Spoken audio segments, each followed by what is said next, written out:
मित्रांनो नमस्कार. निपुण महाराष्ट्र अभियान 2025 या कार्यक्रमाअंतर्गत इयत्ता दुसरीचे विषय मराठी वाचन कौशल्याचे जे विविध स्तर मुलांमध्ये कसे विकसित करायचे याच्या कृती आराखडा आपण वेगवेगळ्या 7 प्रकारच्या व्हिडिओमध्ये आपण बघितले. आजपासून इयत्ता दुसरीचं संख्याज्ञान विषय गणित यावर जे विविध प्रकारचे अध्ययन स्तर आहेत ते अध्ययन स्तराचा विकास मुलांमध्ये कसा करायचा आहे हे या ठिकाणी आपण बघणार आहोत.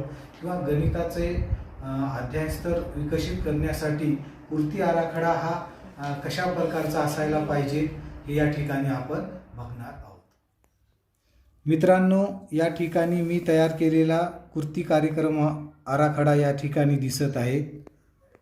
निपुण महाराष्ट्र अभियान अंतर्गत कृती कार्यक्रम आराखडा विषय गणित कौशल्य आहे, संख्याज्ञान, अपेक्षित अध्ययन क्षमता आहे, वस्तू मोजतो व 20 पर्यंत संख्याबोध विकसित करतो.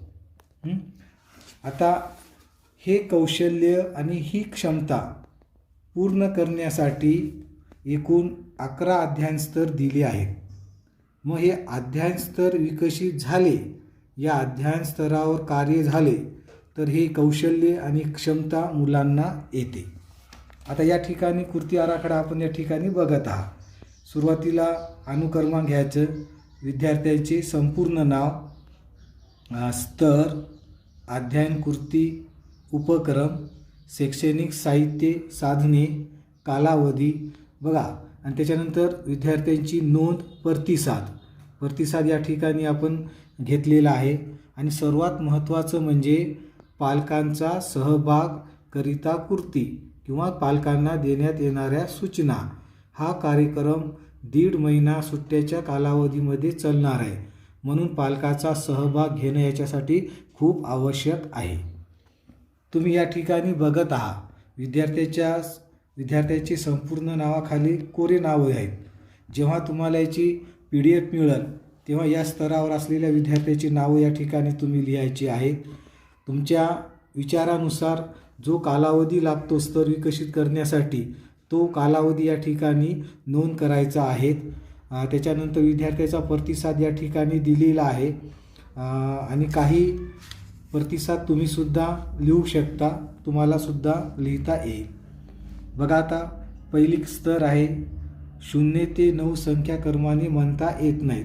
म्हणजे ज्या विद्यार्थ्याला संख्या म्हणताच येत नाहीत, वाचताच येत नाहीत, ओळखताच येत नाही, तो विद्यार्थी या स्तरावर राहील.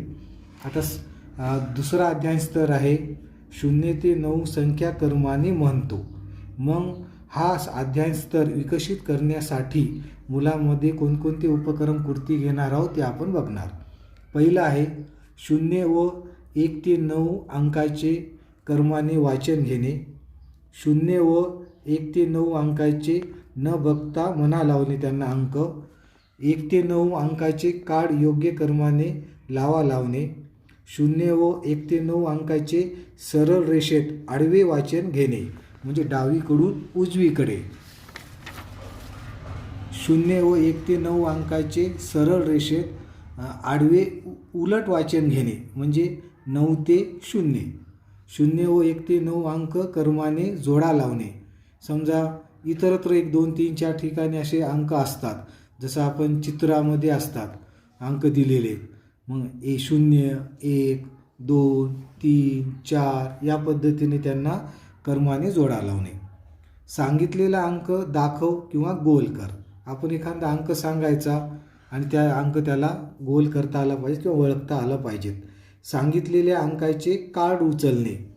समजा मुलासमोर 0 व 1 ते 9चे कार्ड लिहिलेले आहेत, मग त्याला आपण म्हणलं 5 अंकाचं कार्ड उचल, तर ते उचलता आलं पाहिजेत.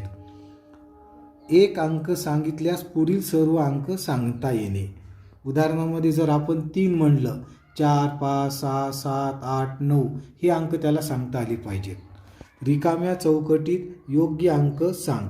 आता या ठिकाणी बघत आहात 1 2, आता इथं रिकामी चौकट आहे, 3 सांगणे अपेक्षित आहे, 4 नंतर इथं 5 सांगणे अपेक्षित आहे. या पद्धतीने त्याच्यानंतर आहे टप्पा वाचन घेणे. बघा, टप्पा वाचता जर मुलांना आला तर मुलं खूप चांगल्या प्रकारे संख्याज्ञान त्यांच्यामध्ये पक्क होते.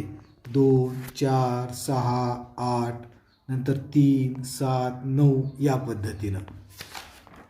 नंतर मग आता हे शैक्षणिक साहित्य कोणतं वापरता येईल? अंक कार्ड, त्याच्यानंतर अंकाचा आडवा तक्ता, चित्र आकृती, अंक कार्ड, अंक चार्ट, टप्पा चार्ट या पद्धतीनं. त्याचं विद्यार्थ्याची नोंद चांगला, उत्तम, समाधानकारक, असमाधानकारक. आता समजा या ठिकाणी तुम्ही विद्यार्थ्याचं नाव लिहिलं.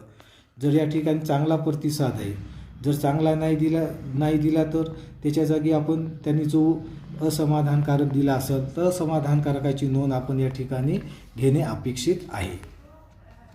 आणि पालकासाठी सूचना: 1 ते 09च्या अंकाचे वाचन घेणे, अंक कार्डद्वारे सराव घेणे, एखादा म्हणजे 1 ते 9 अंकाचा असलेला व्हिडिओ विद्यार्थ्यांना दाखवा लावणे, अंकाचे वाचन घेण्यास सांगणे, अशा विविध प्रकारच्या सूचना आपण पालकांना देऊ शकतो. पुढील कृती झिकझॅक वाचन घेणे. हे या पद्धतीने झिकझॅक 1, 2, 3, 4, 5, 6, 7, 8, 9, 0 किंवा 0 आधी पण घेऊ शकतो आपण. पुढील कृती आहे पुढील, मधली, मागील अंक लिहिणे. 5 अंक दिला, पुढचा अंक 6 लेखन सांगता आला पाहिजेत. 7 दिला, 7च्या आधीचा अंक सांगता आला पाहिजेत.